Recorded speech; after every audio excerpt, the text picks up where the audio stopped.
A 60-year-old woman would be home alone one day in her Ohio house when suddenly a knock came to her door. This would be the beginning of a terrifying chain of events where an older couple would be terrorized for nearly a decade. Hello, true crimeers. This is the still unsolved mysteries case of Bill and Dorothy Wacker. Viewer discretion is advised. Now, this story originally aired on Unsolved Mysteries on May 25th, 1994, and it was the 24th episode of Season 6. William Wacker, who would go by Bill to everyone in his life, he was born on March 12th, 1920, in Massillon, Ohio. He would go on to become a private first class in the United States Army. He would proudly serve in World War II, and then at some point in his life, he would meet Dorothy Jean Young. Dorothy was born on April 21st, 1927, also in Massillon, Ohio. The two of them would, I guess, meet in their, teenage, early 20s, something like that, and they started to court each other. They dated, they fell head over heels in love with one another, and then they would get married. I don't know exactly when, because that date's not listed, but I think it was sometime in the early 50s when they actually got married. They would then go on to have at least 2 children that I am aware of. I know they had 2 daughters, but I don't know if they had any more children other than that. Bill and Dorothy seem to be like the poster child, if you will, for what a nearly perfect marriage looks like. They were a super quiet, peaceful, unassuming couple who just lived their lives. They did not get involved in much. They never had enemies. They didn't, ruffle anyone's feathers. There was never, affairs, never any, abuse. It was just they were just your typical all-American, 50s and 60s and 70s married couple. They were kind of a staple in their community, and everyone seemed to love them. Like I said, they never really made anyone mad. They lived in their home in the Stark County, Ohio area for pretty much the majority of their 48-year marriage and kept the house in great condition. They just kind of just existed. Just Bill and Dorothy Wacker living a happy married life. Which makes the events that started in 1984 that much more mysterious. Like I said, they lived in this house for the majority of their 48-year marriage. They raised their family in this house. This was their sanctuary. This was their castle. In 1984, Bill would be about 64 years old. Dorothy was about 57, 58 years old. In 1984, on 2 separate occasions, they would kind of go out, do some shopping, or go visit some family, whatever the case may be, and then they would come home. And like I said, on 2 occasions, they would walk back into their house, and the house was just torn to pieces. It was ransacked. Someone had broken into their home and just made an absolute mess of the place. All the cabinets and the drawers were open. It appeared that someone had broken in with the intent of stealing things. If anything was stolen in those first 2 events, I'm not sure, because that's not information that's listed anywhere. So, even though this happened once and then it happened again, they did not tell police or go to the sheriff's department about this. They were like, it's probably just some stupid kids or something, who knows. But then, on January 16th, 1985, it happened again. At this point, they're fed up. Even if this is some stupid kids doing some stupid pranks, they want it to stop because they're messing up their home. They filed a police report. Police did confirm that, they looked at the house and yep, it certainly was ransacked. I don't know if this third time, if anything was stolen either. That information again is not listed. What was clear was that Bill and Dorothy are being targeted. For what reason though? That's unknown. But Bill, when he was interviewed in the 1994 episode of Unsolved Mysteries, he said this. Oh, could someone be trying to scare Bill and Dorothy out of this house? Did someone want this house? Maybe. Possibly. Who is that person? Unknown. Why would they want to do this all of a sudden? Unknown. Just a theory. Just a speculation. You know, the police report was filed, but the investigation, it never really got off the ground because in their, evidence collecting, there wasn't any fingerprints found that weren't Dorothy and Bill's. There wasn't any evidence left behind by whoever did this. They came in and out like a ghost. There were no witnesses. No one saw anyone prowling around the house during any of these events. So police had zilch to go on. And then in July of 1985, it escalated. Dorothy, who was about 58 years old at this time, in July of 1985, she is home alone. And Bill was out of the house. Maybe he was at work, but I'm not 100% sure where he was. She was sort of just doing some work in the kitchen when all of a sudden she heard a knock on the door. Dorothy went to the door, she opened it, and standing before her was a young man. He was standing on her porch, and he very politely asked Dorothy, "Can I please use your phone? My car broke down, and I need to call someone." Dorothy looks out. She doesn't see his vehicle at all, anywhere up front. So she says, "Well, where's your car?" And he's like, "Oh, it broke down, just down the street. You can't see it from here." This is 1985. Times were different. People, again, were more trusting in the 80s. So Dorothy, being the generous and kind person that she is, lets the man inside the house and shows him where the phone is. She goes back to the kitchen, and she is now out of sight of this man. She does hear him pick up the phone. She hears him dialing. She hears him talking and asking for a tow truck. She then hears him after a few minutes putting the phone down. He then says, "Thank you so much, ma'am. Goodbye." She says, "Oh, you're welcome. Goodbye." She hears the door open and close, so she assumes he's gone. And then all of a sudden, she never sees it coming, but she is then smashed over the head with something. And she blacked out. When Dorothy finally came to, she was on the floor of her kitchen, and she was basically hogtied. She was tied up pretty securely. She was also gagged. It also appeared that the house had been ransacked again. Dorothy manages to basically crawl and scoot her way out of her house, and she kind of crawls to her neighbor's house. And she manages to get the attention of her neighbor, and her neighbor can confirm Dorothy was basically hogtied. She was tied up with her hands behind her back, and her feet were tied and all that, so she was tied up. And this was all done in a way that Dorothy more than likely could not have done this herself. Just in case anyone asks at all at any point in this video, there's just no way she would have been able to do this.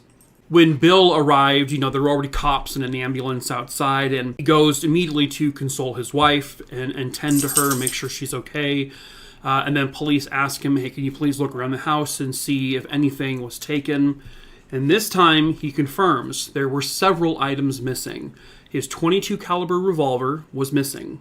He was missing an antique watch. A video camera was gone. And he also had a radio scanner that was also taken. And then, in the dining room, written on the wall in crayon, was a message. That message read, "Cheaper, but will do." It is very unclear what that message even means. It's not a full sentence. It's not saying what's cheaper. It's not saying what will do. It's very bizarre message. So, police begin to try to investigate this, and again, they get nowhere. There is just no witnesses. No one sees a thing. No one sees any person. They got nothing. And fast forward to November of 1985, Bill is coming home from somewhere, and as he walks up his porch, he sees a plastic grocery bag just sort of lying in the middle of the porch. When he goes to grab it and look inside, it's his .22 caliber revolver. The person who stole it returned it. which is very unusual, according to the police. And then, one at a time, over the next several months, the items that were stolen are all returned back to the porch in similar fashion that the gun was, and they get everything back. Now, police take all of the items, the gun, the radio, the camera, all of it, the bags they came in, they dust them all for fingerprints, they check everything they can for fingerprints, nothing. Completely clean. It is very, very weird. It's almost as if, kind of to me, like, this was just them sending a message, like, this never was about stealing from you. So, that's why it's weird and it's creepy, definitely. I mean, was this about scaring them? Was this just a game to this person? But again, for what reason? And why this couple? Why them? Why the Wackers? It makes no sense. It's so bizarre. The harassment continues, just keeps on going for years. It would happen in spurts, like you would get a whole bunch of stuff going on within like a month or two, and then it goes dormant for like 3, 4, 5 months, then it comes back. There's no consistency to this harassment at all. The next round of terror that would be inflicted upon Bill and Dorothy would come in the form of phone calls. Their phone would ring several times throughout the day, and it would always be at random times. They were never consistent with which time they called. It would be the morning, the afternoon, the evening, just seemed to be completely random. And sometimes they would just get calls of heavy breathing. Other times, they would be threatened, violently threatened. Dorothy answered the phone one time, and the man, told her, "I'll hit your head harder next time." A lot of stuff like that. Just very, detailed threats about what I'm going to do to you. Sometimes they would just scream at them, scream obscenities, and just kind of cuss them out. Or sometimes it would just be laughing in the background. Disturbing as hell. The Wackers changed their phone number multiple times, but the harasser always seemed to find the new number. They called back. Every time they changed the number, they still called. Now we're getting a little suspicious because not many people would know this information.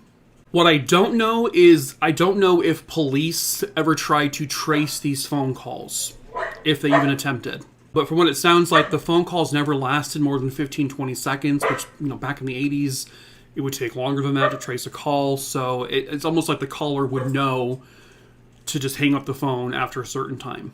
Then the next layer of hell began. And this is something from the movie The Strangers and some creepy shit like that. Bill and Dorothy would be asleep in their room in the middle of the night when they start hearing knock, knock, knock on their door. And then they would go to, swing open the door, see who was there. No one. But then it would go beyond just the door. Then, other times, these people or this person would run around the house, banging on the walls of the house and smacking the windows, knocking on the doors, just going around the perimeter of the house. And before anyone can get down and see what the hell was going on, the person would be gone. That's like a nightmare to me. I would piss my pants, to be honest with you. If that shit was happening to me, I wouldn't be able to tolerate it. But this would lead Bill to install security motion sensor lights, mainly on the front of the house. And literally the morning after he installed those lights, he walks out onto the porch, and sticking out from a crack on the porch planks was a piece of paper. And on that piece of paper was a scribbled note with really poor handwriting. That note said, "Your lights are a laugh." Also said, "Sunday didn't do you in. Next time. Called, but didn't answer." And then the notes became the next thing that would happen. So they're still getting phone calls. They're still getting people rapping on their walls and their doors in the middle of the night. But now they're adding the layer of notes. Another note would say, "You scum. I'll get even. No junk this time. Ha ha. So police would gather these notes every time they got them. They would test them all for fingerprints, for any trace evidence. Nothing. The police would basically come to the conclusion that these notes appeared to be written by the writer's non-dominant hand. That, so if they were a right-handed person, they were using their left hand to write the notes in order to disguise their handwriting, as if they know police may want to look at certain people's handwriting to see who wrote these.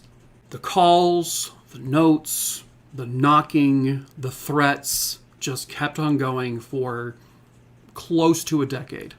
The next physical attack came on October 27th, 1993.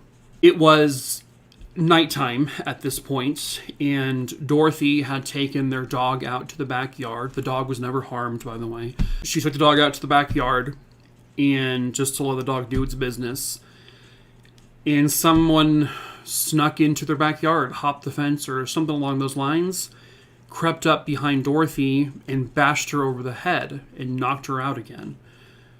Bill would realize this fairly quickly. When he got down there, the person was gone, but there was blood coming out of Dorothy's head. So she was rushed to the nearby Affinity Medical Center, where she had to get stitches because she had actual skull lacerations. So this was an actual attack, again, with more documents from police and medical professionals that can confirm, yes, she had, not only does she have actual skull lacerations that a person wouldn't just do to themselves, but she also was suffering a concussion. So it was very real what happened. And it also kind of helps prove to anyone out there who had been thinking maybe Dorothy was doing this to herself for attention. It kind of pushed that to the side, because there's just, she wouldn't do that. Or I should say, she wouldn't have been able to do that. And then police began to say, Bill, what about you, bud? Maybe it's you who's doing this. As you heard, they found that to be absurd. First of all, Dorothy had been face to face with her attacker back in 1985, and she talked to this person this close, right? She saw him. It was a man in his early 20s. He had blonde hair, blue eyes. He was about 5'9". A description that did not match Bill whatsoever. And as a matter of fact, back in 1985, they used the description and they made a composite drawing, which circulated throughout the entire area through the media. And they kind of kept showing that image throughout the years just to kind of see if anyone has any information. They put that image back out again when this next physical attack happened, but nobody recognized the person. No one has ever come forward to say anything about this man. Maybe Bill hired someone to do it. Okay, but why? There was no motive for him to do anything like this. He was not gaining anything. He got nothing out of it. There was no financial gain for him. There's no life insurance policies in this situation. There's nothing for Bill. So why would he do this? It makes no sense. Why would he want to physically harm his wife and scare her? The first attack, by the way, that happened in 1985, she had just gotten done with heart surgery. So she was at home recovering from heart surgery. So it would take a monster of a husband to do something like that, to attack her just after something like heart surgery. So it seems absurd to me that this man in his mid-60s would be doing stuff like this to his wife for no reason. I'm not saying it's impossible. I'm just not seeing proof to say, why he would do this. At any rate, in November of 1993, just a month or so after Dorothy was attacked, Bill hatched a plan. Basically, they were going to do a stakeout of their own home. So they got 4 members of their family, so there were 6 people in total doing this. And they would break up into 3 teams of 2 people. Bill and another individual were hiding in a camper that was parked on the driveway. And then Bill and Dorothy's 2 of their son-in-laws, they were parked in a van across the street and kind of down a ways so that no one would look suspicious. And this was at night, so it was dark. And then Dorothy and one of her daughters was in the living room of the house. They all had 2-way radios, so they were communicating with one another. They were all within distance. If anything happened, they can get there really quickly. They sat there for hours and hours, and nothing happened. No one showed up that they were aware of, that they saw, I should say. There were no phone calls. That is until the very, very end, when Dorothy and her daughter heard boom, boom, boom, boom, boom, boom on the porch, as if someone had thrown something onto the porch and it rolled. And so she said, there's noise on the porch. And again, it's dark outside. There's not very good street lights at this point, from what I understand. They all kind of rush towards the porch. Lo and behold, there's like a rock on there, and there's a note attached to it. So this person somehow managed to sneak past everyone who has their eyes on the house and throw a note onto the porch. This note simply said, "Get the message." And no one saw a person come by the house. No one saw anything. How on earth did this person manage to get a note onto the porch with 6 people watching the house? Police, who still had suspicions on Bill, also suspected this could be a neighbor doing it. Maybe a neighbor who had unspoken issues with the Wackers. Maybe this neighbor has never, confronted them or approached them, but maybe they're pissed off about something. Maybe this is a friend. Could be a family member. Because again, every time the Wackers changed their phone number, the harasser still managed to know the number. And only a certain amount of people would know that they changed the numbers and would even know the actual new numbers themselves. This harasser knew the comings and goings of Bill and Dorothy. They knew their schedule. So it makes sense that whoever is doing this was someone in their lives to some capacity. But who that person is, or who those people are, could be more than one person, to this very day, is still an unsolved mystery. The last reported event was the get the message note after the stakeout. It may have continued on beyond that, but police never had any reports filed about any continued harassment. On July 9th, 1999, Bill Wacker passed away at the age of 79. And then on July 22nd, 2010, Dorothy Wacker passed away at the age of 83. Both died never knowing who this harasser was. Both died never knowing who was tormenting them for 10 years. And both died never knowing why. What we do know as people is that these events did happen. The notes were real. The calls occurred. The attacks, the physical attacks, they did happen. It's just a matter of knowing who and why. Again, police themselves saw the ransacked house, saw the injuries to Dorothy. Witnesses saw Dorothy tied up. It happened. But is it mysterious?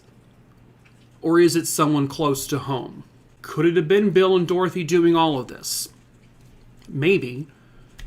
But why would they do this? Why? As some kind of cheap ploy to be noticed? It doesn't make it, not for a couple who's married for 48 years, they're in their 60s, that would be stupid. Come on.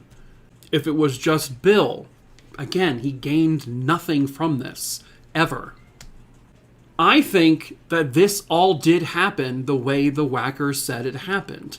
I think they were victims of some kind of harassment. It's just a matter of who and why. Again, there's no motives here. They can't determine a motive. No one ever called or demanded money.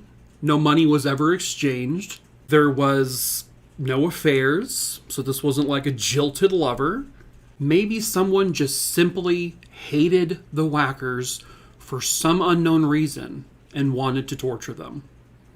Maybe this person is just a random, deranged psychopath stranger who didn't know them at all. Maybe the stranger wanted some kind of fame and notoriety for these actions. And that didn't ever happen, really. I mean, the case was featured on Unsolved Mysteries, and nothing ever came from it. They never got tips or anything. But this never was like a national headline story. This never rose to the level of, like, let's make a movie and a TV show off of it. This does have very similar traits to the Watcher case, which the Watcher was turned into a Netflix series, which took a lot of liberties and kind of added a lot more to it than that actually happened, but very similar, because in that situation, you know, this family had bought a new house, and they started getting these really detailed, you know, notes from someone calling themselves the Watcher and saying things like, you know, I know you have kids, and like, it was very creepy. That person's never been caught. So very, very similar. The difference being is that in that case, the Watcher was successful in getting the people, that family, to just be done with that house. Whereas the Wackers never left their home. Even after all of it. They stayed around. It was their house, their sanctuary. And you weren't going to scare them away. This is a truly baffling, to me, a seriously creepy, and a crazy, bizarre, unsolved mystery. If you have any information about who was tormenting Bill and Dorothy Wacker, I'm sure not much really legal at this point could happen. We're probably well past the point of any kind of statute of limitations and all that. But if you have any information to provide that would shed light on this story, you can contact the local authorities there in the Massillon, Ohio area, just to kind of close the book on this. What do you all think? Real? Fake? Stranger? Family member? Friend? Neighbor? Was it Bill? Was it Bill and Dorothy? Was it just Dorothy? What do y'all think? It's crazy. But that is it for this case, True Crime Maroonies. I hope you found it interesting. A young man is found dead inside his bedroom. But did he do it to himself, or was it murder? Hello, True Crimerers. This is the case of Thomas Burkett. Viewer discretion is advised. So when I picked this name off the list, I didn't recognize the name. But then when I looked it up, I immediately remembered this case because the things that pop up were this was featured on Unsolved Mysteries. And then for some reason, it just like triggered a memory. For whatever reason, I remember this case being, to me, when I was a kid watching Unsolved Mysteries, every one of them terrified me, but for some reason, this case really just like scared the crap out of me. And I don't know why this one was so it felt different to me than other ones, but for some reason it did. I think it's because the way the victim was found, it was just such a disturbing image. Thomas Calvin Burkett was born on June 9th, 1970, and he would go by Tommy to everyone in his life, and he was born in Wellsboro, Pennsylvania. I believe Tommy was one of two kids. He also had a sister. Tommy was described as a good kid growing up. He wasn't perfect like no one is, and I don't know a whole lot about Tommy, but from what I understand, his parents would describe him as just, a good kid growing up. Wasn't perfect, but he was always, for the most part, well-behaved, and he did well in school. He was kind of a shy, reserved kid, He didn't really like getting into any kind of altercation. He kind of just tried to avoid anything like that. At the time of this case, he was actually in college at Marymount University in Arlington, Virginia, and he was a junior in business and psychology major, and he was just a really smart kid. On November 30th, 1991, Tommy had gone to, I guess, a party with some friends, and he was supposed to be home later that night, and he typically would call his parents to say, hey, I'm either going to be running late home or I'm not going to be there tonight. I'm spending the night somewhere. And so that's pretty much exactly what he did. He called his house. He spoke to his dad and he said, hey, I'm staying the night over at this particular house. Then he said he would see his parents the next afternoon. The Burketts lived, I guess, in Herndon, Virginia. They lived in this, nice little cul-de-sac, middle-class type neighborhood, quiet. It was a peaceful place. Really, no one ever caused any trouble there. But that day, on December 1st, 1991, they were expecting to see their son Thomas at some point later that afternoon or evening. But from what I understand, he didn't show up to something he was supposed to that afternoon. And so his parents had left the house for some time. At 5:10 p.m. that night, a neighbor to the Burketts had been, I guess, crossing across the road to go to another neighbor's house to return something to that neighbor. And when she got across the street, she heard the sound of a car kind of driving, around the neighborhood. And then it got closer and closer, and she saw it. She saw a car driving and in front of the house she was at, and then it parked in front of the Burkett home. And that's when she realized, oh, that's Tommy Burkett's blue Mustang. And she saw someone in the driver's seat, but she really couldn't exactly tell who it was. It was more of just sort of like this shadowy figure inside. The car stopped. Now, the car was also driving around the neighborhood, and it was dark outside at this point with no headlights on. So it was driving around in the dark. And the person didn't get out of the car. And so when this neighbor, basically the other neighbor opened the door, and the two of them were standing outside and looking at Tommy's Mustang with the person sitting inside, but the person just wouldn't move and they wouldn't get out. So the two women finally just went inside the house, and then a little bit later when one of them comes out, there's no one in the driver's seat anymore. 1 hour later, Tommy's parents get home, and when they come inside, they saw his car outside, knew Tommy was there.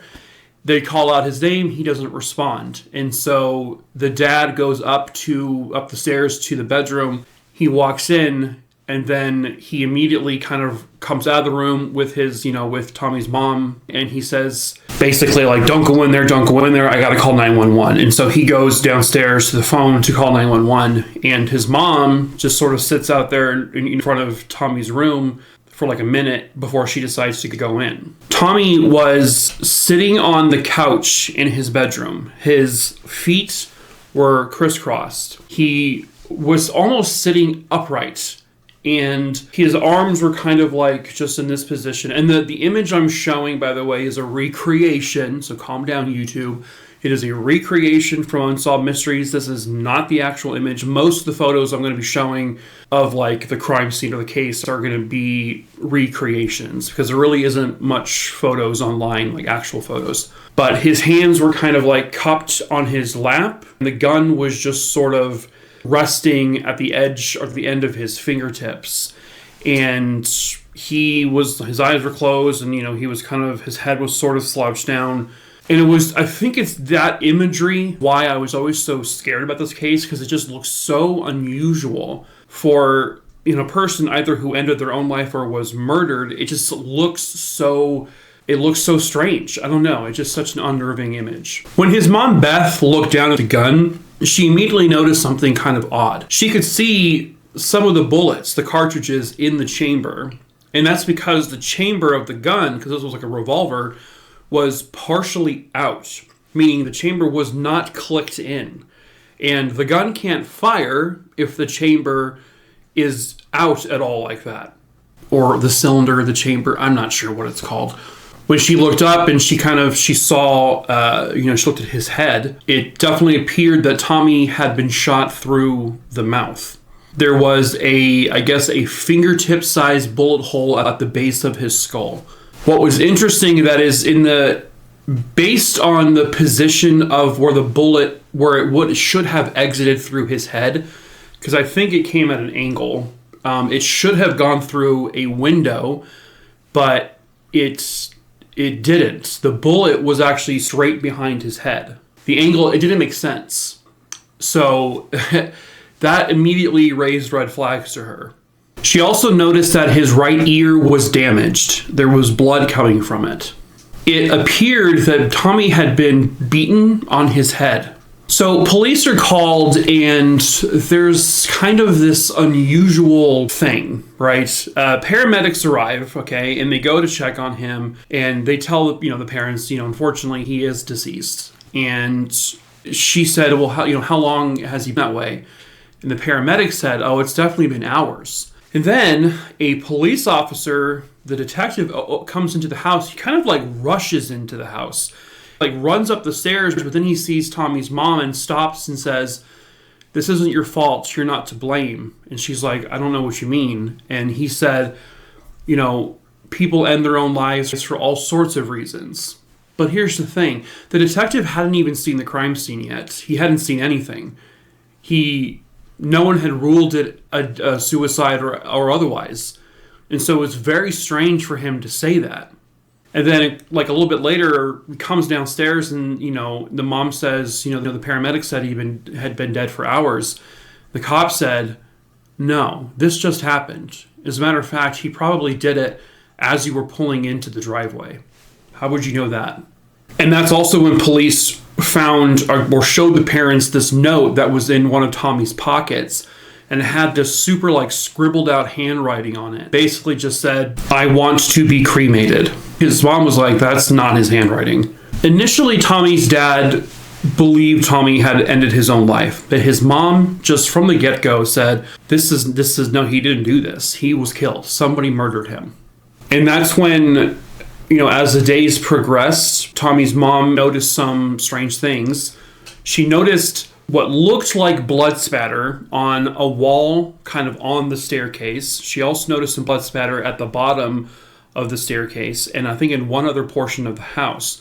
It was very spotty blood spatter. It wasn't a lot. There were little dots kind of everywhere. And then on the landing of the stairs, there were potted plants that had been smashed as if someone had bumped into them and they fell. And then on Tommy's car, his dad found fresh looking scratches and some recent looking damage on the car, which was strange to him because he had just helped Tommy with the car a day or so before this happened, and there was no damage whatsoever. Tommy loved that car. He treated it like it was his child. And so, where did this damage come from?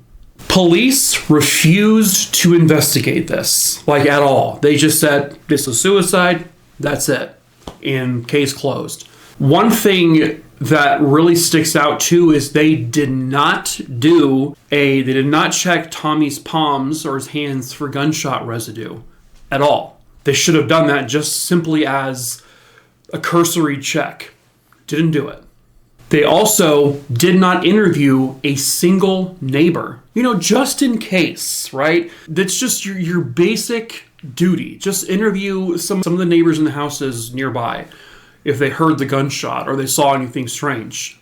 Just simply do it. They didn't do it at all. And so Tommy's parents had to go neighbor to neighbor asking questions, and one of the neighbors, or actually a couple neighbors, would say that they saw something very bizarre on that afternoon, early evening. There was a car chase in the neighborhood. Tommy's car was being chased by another vehicle, this sedan type car, and they were going crazy, fast around the neighborhood. And clearly Tommy was being chased and he was trying to get away from this person. This was corroborated by several people. People saw this. And then a few other neighbors saw this sedan just sort of parked. And it was just sitting there with someone in the car, and it was just there for 20 to 30 minutes. And it left just shortly before Tommy's parents got home. And it was across the street from the Burkett house. No one recognized the car. Tom goes to the medical examiners to find out what the autopsy showed. And he wanted to see the autopsy report. He wanted to see photos because he was now becoming unsure that Tommy did this to himself. He now was thinking someone did this to him. And when he walked in, he did see some photos of the autopsy. He saw an image of Tommy's ear completely mangled, not from a gunshot. It showed, he also saw an image of one of those autopsy report images of the skull. And it showed this particular report, it showed damage to his skull, like a fracture, as if someone had blunt force traumaed his head. But the autopsy report, the written report, says nothing about the ear, says nothing about the fracture. It just says gunshot wound, basically through his head. Cause of death was gunshot wound, and he did it to himself. And that was it. When Mr. Burkett goes public with this information, the medical examiner denies, saying basically, you're a liar. There was no image like that. There was no skull. And all of a sudden, those things are gone. They're not in the report at all. The police refused to, and there's an image of this officer who was interviewed on Unsolved Mysteries who gives me these totally uncanny valley vibes, he's a creepy looking guy, but maybe that's another reason why I'm scared by this case, because this cop looked just frightening. But they refused to investigate this, not even as a courtesy to the parents. They were just sure he did this to himself, and basically told the parents, shut up and move on. One thing that was missing was Tommy's driver's license. And a couple of days after his death, a student from the school he was attending turned his driver's license in. And when the parents, because again, the police would not talk to him, this person, when the parents talked to people at the school, they found out that Tommy had been in a recent altercation with this person. Tommy, I guess, one day had gone to this guy's dorm room and screamed at him, basically, leave me alone, stop doing this stuff to me. Nobody knows what that really means, but all of a sudden the guy in the room comes out and slams Tommy against the wall and beats him up. And the guy later on admits he did it. He's like, yeah, I beat him up. I punched him. I threw him against the wall. He says he did it. And that's when parents found out that this individual was part of this group of kids who apparently, according to other witnesses at the school, kind of tormented Tommy from time to time. It appeared that Tommy was probably friends with them, and then mixed in with they would torment him and make his life a living hell. A couple of days before Tommy died, he called his mom in a panic and said, basically he was crying and screaming. He was upset, someone broke into my mailbox and they stole my paycheck, and what if they found out something else? And his mom was like, what do you mean found out something else? And he's like, well, I can't say it. It was weird. What did he mean? What if they found out something else? They found out also that Tommy had withdrew $20 or something from an ATM hours before, or I guess the night before his death. And his parents found ATM footage. They saw him getting the money out, and as he backed away, the parents saw the image of two men kind of just behind him. And as he was getting money out, they noticed in the camera that he had looked both directions where the two people were. The parents think it was people from this group of people who was tormenting Tommy. And, they know the names of these kids, but police won't investigate them. They won't even look into them at all. Eventually, Tommy's parents would have his body exhumed. They wanted a second autopsy done.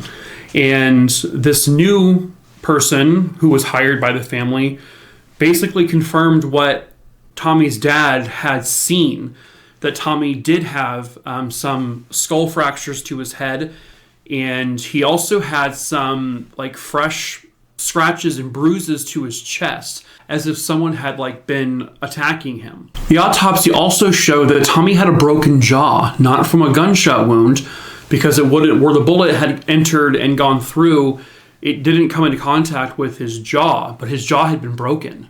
But again, none of that was ever listed on the initial autopsy report. Just gunshot wound to the head, that was his cause of death, and he did it to himself. The students' names were eventually kind of revealed, the ones who had been tormenting him, and they were Philip Howley and Donald McEwen. And people could corroborate that these kids had been harassing Tommy. And there then became this speculation that these two, with this group, were likely involved in the drug world.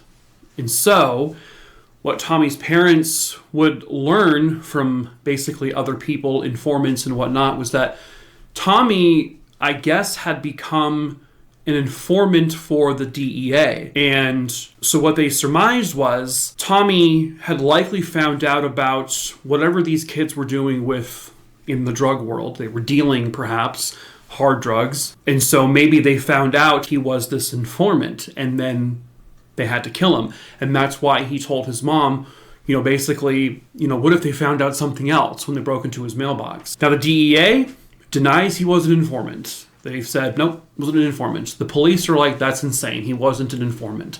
The person who initially told them about Tommy working for the DEA also stated that Tommy was actually beaten to death with a baseball bat. And that's why there was blood spatter on the walls. The baseball bat was actually still at the house. And the thing that the parents noticed when they found out that the bat may have been used was that there had once been grip tape around the handle of the bat. And when the parents found the bat in the house, well after the fact, there was no more grip tape on it. It was gone. Was that because it had fingerprints on it and someone decided to take that off to hide those prints? By the way, the blood spatter found in the house, the parents never cleaned it off the wall. And they had an expert come out, and the expert confirmed, yep, there was little spots of blood in various places around the house that they confirmed was blood, but the stains were so small at the time that they were not ever able to identify it as Tommy's blood or anyone's blood. But they confirmed it was blood. The police said, no, it wasn't. It's not blood. The police have never collected the blood. The person who did it was like a hired expert by the parents. Where is those samples now? I'm not sure. I don't know. The police denied the blood ever existed, even though you have someone who says, yes, it did. There's this belief that this whole informant thing, the police were somehow probably involved, and that the police may have had something to do with covering up the murder of Thomas Burkett. Not that they committed it, but that they, for some reason, had to cover it up. Were they protecting this group of kids who was involved in drug trade? It's not completely out of the question. These things have happened before, where the police have been involved in this. But the discrepancies of the paramedic saying, nah, he's been dead for hours, to the police officer who's not a trained expert in this saying, no, he just died before you guys walked in the house. It just happened. And their flippant and nonchalant attitude about, just leave it, he committed suicide, leave it be, it's done. It's done, that's all it is. And their stubborn refusal to investigate any aspect of this. They, did not take gunshot residue from his hand. I forgot to mention, the autopsy report that the Burketts hired after the fact, when the body was exhumed, they found there was no, I guess, stippling or gunshot, whatever stuff in Tommy's mouth at all. And it would have still been there even after being, buried. That there would have been that, gun smoke or whatever the hell it's called, went off in his mouth. Nothing was present in his mouth. The police were like, that's not that uncommon, it happens. And then also the angle of the gunshot wound. Who knows how Tommy was sitting when he shot himself, right? Just because it was found in a strange location where it should have been in a different area, we don't know. Tommy may have been sitting in a different position and shot himself, and his body just sort of fell in that very strange position. They are so adamant about not wanting to investigate this. It's insane. And that's where it stands. They ruled his death a suicide. They never investigated it as a murder. They never investigated anything. They never interviewed anyone. Well, they eventually interviewed the neighbors after the parents insisted that they did. And they're like, the neighbor stories are just, doesn't prove anything. A chase throughout the neighborhood? Whatever. It doesn't mean anything. Bitch, what? Yes, it does. It's so frustrating that you could at least do the bare minimum just to find out, right? Wouldn't you want to catch a murderer if there was one? Why would you want to let that person run around potentially to kill someone else? Why? Maybe because the police were working with that person, huh? Maybe. Theory. But that's where it stands today. Nobody has ever investigated this officially. Nobody has ever been arrested or charged. Nobody has ever been brought in for questioning. The police say this was a suicide. That's it. Leave it be. Tommy's parents believe otherwise. Unfortunately, Tommy's mom died of cancer in 2003. His dad died in 2006. Both of them died believing their son was murdered. Both of them died with the police refusing to help them, and both of them died never knowing what happened truly to their son. Personally, I think there is just way too much bizarreness to this case to think it is something as simple as a suicide. I think this has always, now that I remember the case when I first looked it up again, this has always seemed like a murder to me. Always. It's just, to me, it seems obvious. Maybe to you guys it doesn't. I don't know. Maybe there's going to be a differing of opinions on this. And that's okay. But to me, it looks like a murder. Sounds like a murder. It should have at least been investigated just as a courtesy. And at this point, it really doesn't sound like Thomas Burkett, if he was murdered, it doesn't sound like he is ever going to get the justice he rightfully deserves. But unfortunately, that is the end of this case, True Crime, a Rooney Dooney Dingleberry Dongs. I hope you found it interesting. That is it for this video. So before I do my thing, let me jack it off real quick. Wait, let me take my jacket off real quick. I didn't mean what I said. I'm wearing a jacket, so I wanted to take it off, is what I should have phrased it that way, but I said it the wrong way. So that was very, oh boy. I'm going to get letters for that. It's hot now, so I'm going to take my jacket off. Oh my God, I'm going to get canceled now. Okay, anyway.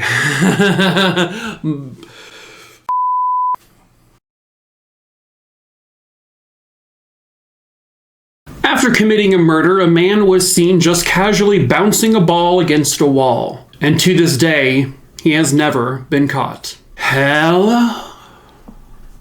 Oh, okay. That's not nightmare-inducing at all. Hello, true crimerers. This is the case of the bouncing ball strangler. Viewer discretion is advised.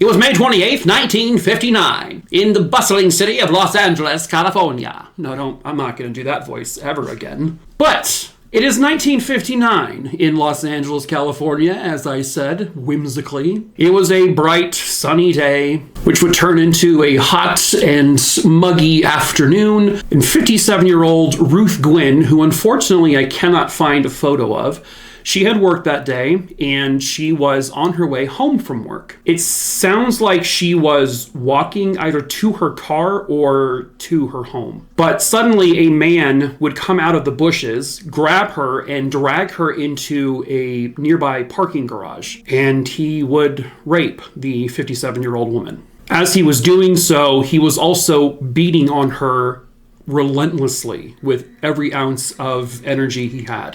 People did see this happening, and so they all rushed over to do something to help her, but the man was able to run away. The woman was rushed to the nearest hospital, and they worked on her as best as they could, but sadly, there just was not any saving her. She was able, however, to give a somewhat brief description of her attacker. But several hours after arriving at the hospital, she unfortunately passed away from her injuries. What's kind of even more sad about Ruth's case is that in 1952, a few years prior, she was actually attacked by someone else, and she was shot in the back.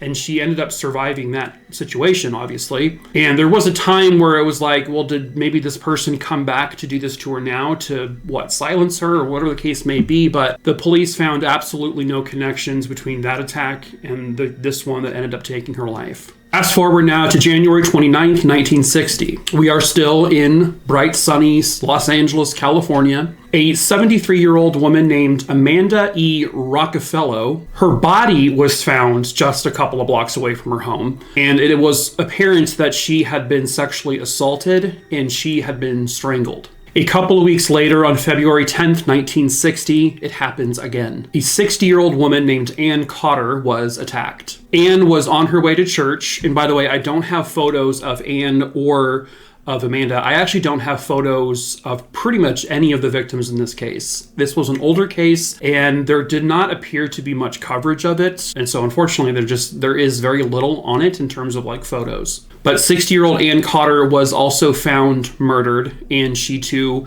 was sexually assaulted and strangled to death. 3 months goes by. Now it's May 1st, 1960. A 74-year-old woman named Elmira Miller, she was found sexually assaulted and murdered inside of her home. She was also strangled, and police believe that this was likely done by the same person who had killed the previous few victims. The big difference, though, is that she was killed inside of her home, and there was no signs of forced entry, and nothing was stolen. She was sexually assaulted and killed. And so they connected her to the other cases, but it also wasn't completely linking because the other victims were attacked while out and about walking. On May 13th, 1960, a 60-year-old woman, her name was Bessie Elva Green, she was sexually assaulted and found murdered inside of her apartment. So now you have another victim who was killed inside their home, and there was also no forced entry. What also is tracking is that all of the victims so far are described as elderly women, and so the type is fitting across the board. But Bessie's home was burglarized, which is the first time in any of these attacks that someone was actually robbed, where a secondary crime was committed. June 30th, 1960, an 83-year-old woman named Grace A. Moore, she was found murdered inside of her home. Again, she was also strangled and sexually assaulted. So at first it appears that this killer was killing victims who he met like on the outside, and now suddenly it seems like he's changing his approach by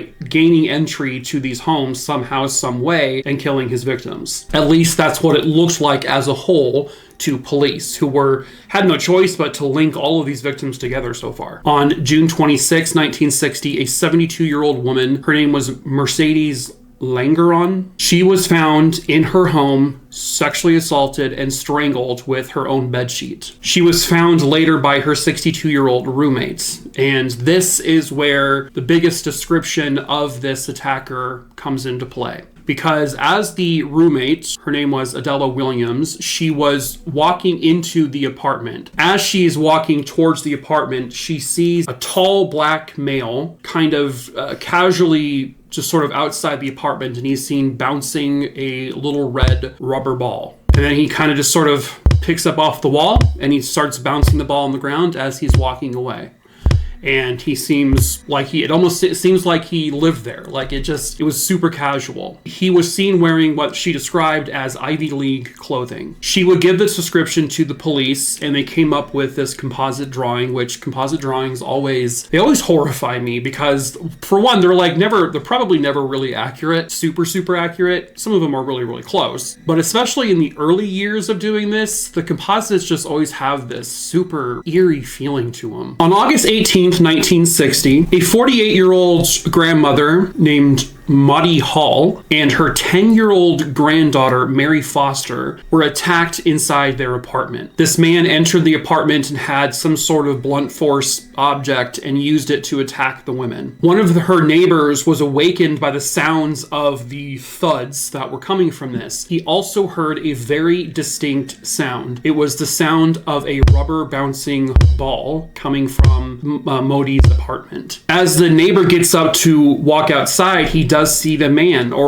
bouncing a ball outside of Maudie's apartment. It's unsettling, especially when you think about what this man just did, and what the neighbor didn't realize he had done. The neighbor felt like something was wrong, and so he kind of took off after the guy. The guy started to run, and unfortunately the neighbor lost him. Both of the women, or the woman and her granddaughter, they were rushed to the hospital, and both would end up surviving their injuries. Based on their description, it appeared to be really similar to the description from from the last or more recent murder victim. And again, this rubber bouncing ball comes into play, and this is when the media begins to nickname this guy, because they needed a nickname, because they always do for some reason, the bouncing ball killer. They also would call him the bouncing ball strangler or the bouncing ball slayer. On September 1st, 1960, another murder happens. An 84-year-old woman named Lena Bensusan, she had been beaten during a robbery inside of her home by a single man. She was sexually assaulted,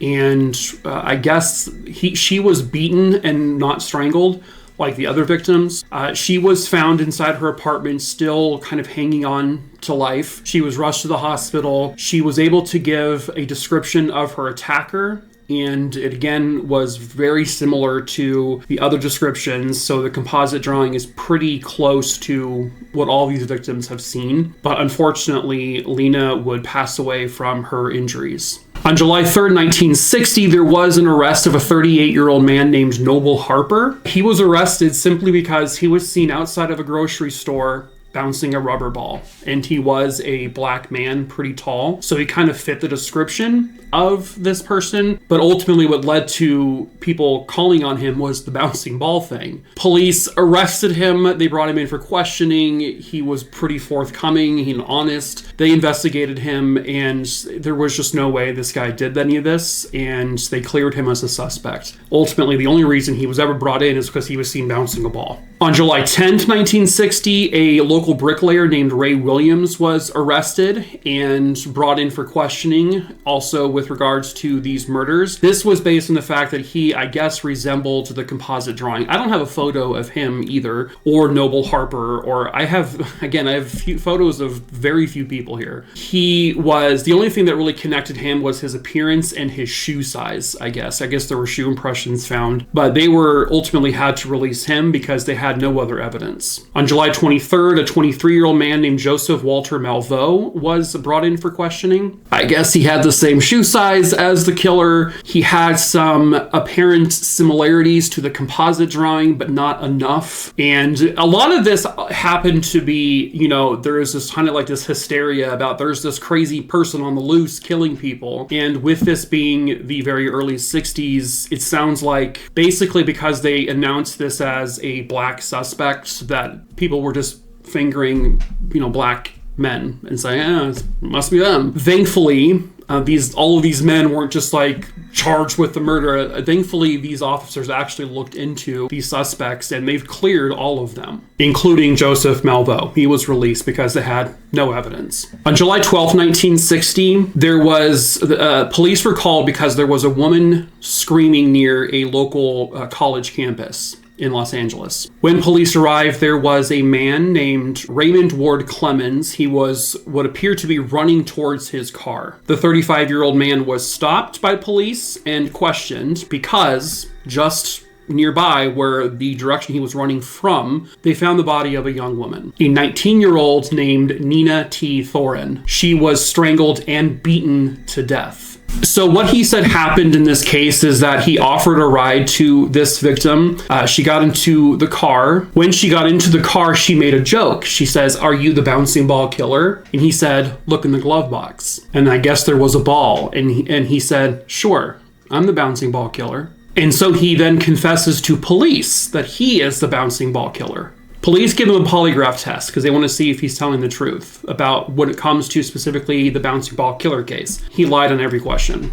He wasn't being truthful whatsoever about being the bouncing ball killer. What's more is I think he wasn't exactly the best match in terms of the description of him, and I want to say his shoe size was different. He was convicted of the murder of the 19-year-old girl, who again, this is way outside of victimology here because every victim of the bouncing ball killer, for the most part, was an elderly woman, and so for a 19-year-old victim, it just didn't fit the pattern, and so they never were able to find any evidence to actually connect him to the bouncing ball killer case. But he was convicted of the murder of Nina, and he was sentenced to life in prison without parole. On September 6, 1960, a man named Henry Adolph Bush is arrested for the attempted murder of a coworker. And when he was arrested for this, he was brought in for questioning, and he immediately confessed to murdering 3 women. 72-year-old Shirley Payneas, Payneas. I don't know how to say that. And then a 53-year-old woman named Margaret Briggs. These are women who had been strangled to death. The third person he confessed to killing was a woman named Elmira Miller. If you remember, I mentioned Elmira earlier because she was a supposed victim, they thought,